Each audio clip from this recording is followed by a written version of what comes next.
I got Mabel on the 28th of December. The deadline for sort of completing lots of different things to make sure that she was rehomed was the 31st of December.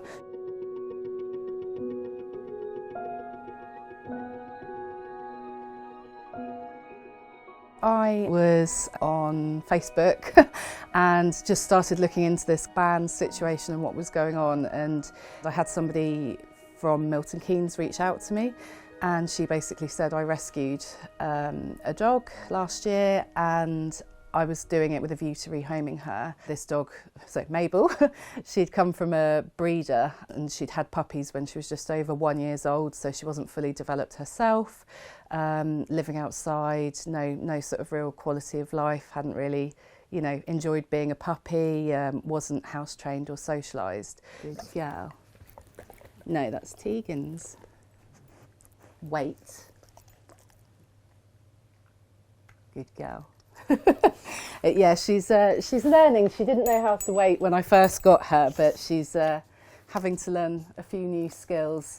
Gentle and wait mainly, so just for Tegan's safety. I understand the public concern, and I take that really seriously. My old dog, she got attacked years ago, not by an XL bully or not even a big dog, but it was one of the most traumatic things that's ever happened to me. Her neck got ripped open. It was awful. So I really understand why people feel that dogs that they deem dangerous need to be controlled. That's for you. Mabel, wait.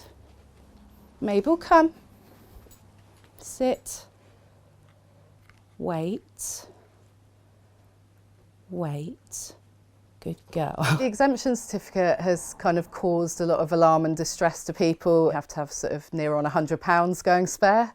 You have to have the dog microchipped. They either have to be neutered or you have to be planning to get them neutered. So that's very much kind of age dependent, but it indicates that you know that you will be doing that. You have to have third-party insurance for them. And basically you just kind of fill it in with their details and send it off and hope that someone's going to come back and say, yes, you're allowed to keep this dog. Mabels, come on then. Good girl. I mean, for Tegan, she's very elderly and just bimbles about, but actually what Mabel would like is to go out here, which obviously, I can't do without a lead, without a muzzle.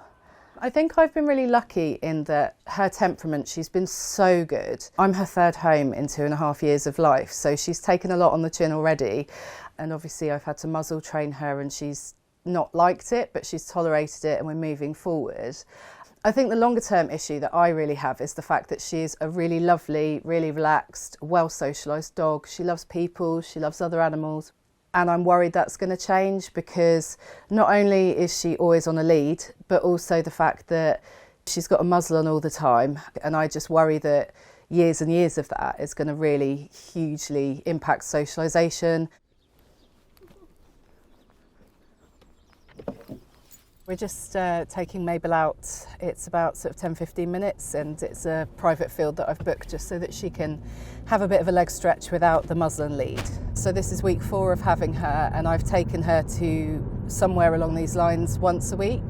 But really she needs more than that, and she needs companionship as well. But with working full time, cost of living, we're coming up to payday again, there's only so much really that I can do in terms of hiring a field. Taking her once a week, that's around £500 a year, which obviously is quite a lot of money, but realistically it's going to have to be part of her life now. It's not a luxury, it's a necessity for her well-being. Lots of people do use private fields, and it might be because their dog doesn't come back or it's nervous with other dogs, so I understand that's kind of part of their training needs, but she doesn't need to be here. She doesn't need to be on her own in an enclosed space. What's this? I found another ball. Do you want this one or do you want this one? Which one would you like? My concern is that you get this thing called kind of weekend walkers syndrome. So people that might take their dog sort of round the block for 20 minutes twice a day in the week, and then on the weekend they do like a 10-mile walk or, you know, something like that. So their dog is getting quite inconsistent exercise, and then when they're doing a lot of exercise it can really damage kind of muscles and joints. For people with XL bullies, you know, especially someone like myself, I don't have a lot of outdoor space. One of the main things that I'd really like there to be a bit more thinking about is the fact that if my dog is friendly anyway, but I've muzzled her to comply with the legislation, why can't she be off the lead? Good girl. Hello, precious. And you. We got you some nice bits. Look at this one. Look at this curly whirly. What do you think? Generally, I can walk her on a really loose lead. She very rarely pulls, and if she does, I give her a nudge and she comes back by my side. But actually, if anything, she's more likely to pull backwards if she doesn't want to get in the car or she doesn't want to leave somewhere, and she's very stubborn, she puts the brakes on. This is like pretty much indestructible. And she Amazing. Just will not, I know. Gently! You'd like that one, would you? She says, yes, please. Are you going to get in? Come on.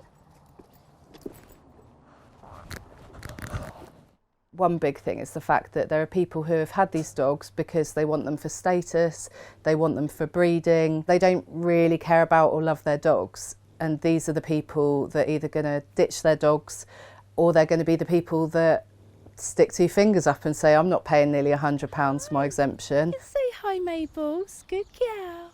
So it's really nice just... Oh, she wants to play. Oh, that is literally, you've absolutely made our day. Thank you. And she's so desperate for some little friends. How old is she? 2.5. Oh, well, he's nearly 3. You're so handsome. And she's nearly April. 5. But he's the one who usually wants to run about and play. Oh, don't... Come here. There's usually quite a few of them. We usually go to the fields, you see. Oh, I hope she's better soon. Whatever restrictions you put in, regardless what legislation it is, what issue it is, you're reliant on sort of the honesty and goodwill of people, and actually it tends to be the people that are doing the right thing that are the people that don't really have the problem. A blanket piece of law for a particular breed is very, very short-sighted and quite discriminatory, and I hope that even if some of that does need to stay in place, they can at least review it and give consideration for people to make it a bit less punitive in future.